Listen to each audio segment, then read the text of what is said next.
Hi, I'm Vicki Harrington, and I'm from Calaveras County, the foothills of the Sierras.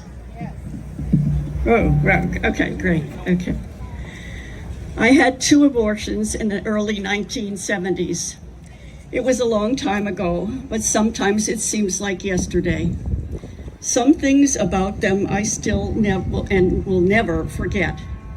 My boyfriend did not want to get married, and I believed that if my parents found out I was sexually active, let alone pregnant, it would kill them. That was enough reasons for me.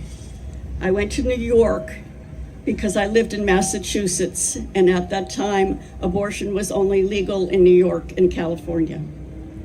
I remember the procedure itself and feeling very removed from my body when it was being done. I remember nothing after the first one, but after the second abortion, I remember trying to console another woman who was crying after the procedure. I stayed in a hotel in New York City after the second one, and I couldn't get warm. I called the front desk and asked them to come and fix the heater. There was nothing wrong with it. I was freezing, chills passing through me like a knife. It was a sensation that would return again and again over many years. The next day on the bus going home, I cried out to the God that I had heard about as a child, and I said, never let me do this again. I did get pregnant again. It does not make sense, but I kept wanting to put those babies back in my womb. Desperate, I went to church, and God answered the cry I had made on the bus. They had a guest speaker that Sunday who talked about adoption. This time I moved here to San Francisco, where my son was adopted. For years, I struggled to make something of my life. I married a man I met in group therapy. We were both grieving the loss of a child, his to divorce, mine by adoption. I didn't recognize my losses to abortion. I had another son, and my stepson came to live with us. I was still not happy. I did not know what was wrong. I thought it was about the adoption, but an astute counselor said it was more likely about the abortions. I didn't want to go there. I worked and worked to be the perfect wife, mother, and stepmother. I overachieved at my job.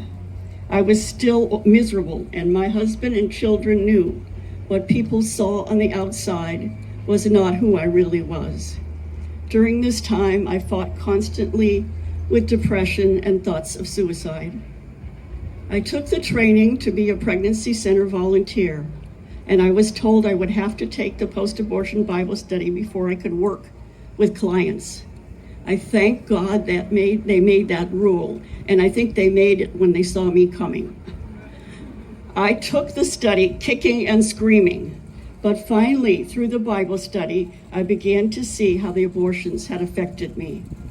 I let myself grieve for the babies I had aborted. I saw how my relationships with my husband and my children had been marred because I could not let myself get close to anyone. I could only punish myself for what I had done. I began to heal. The truth that Jesus had paid the price for me with his blood began to be real to me. I did the study a second time a few years later and accepted his complete forgiveness and restoration. I knew then, as I know now, that my babies are with Jesus, and I will hold them in heaven someday. I do not get that chilled sensation anymore, even standing up here in front of all of you. I thought for so long that I should never have been born, but now I know his purpose for me is to lead other women in healing Bible study. God's healing and restoration is available to every man and woman who has had a part in abortion. I've been blessed to be able to facilitate the study now for 17 years. I have met and known so many women and men like myself who have struggled for years and did not know why. My heart cries for so many. It is because for them that I will be silent no more. Amen.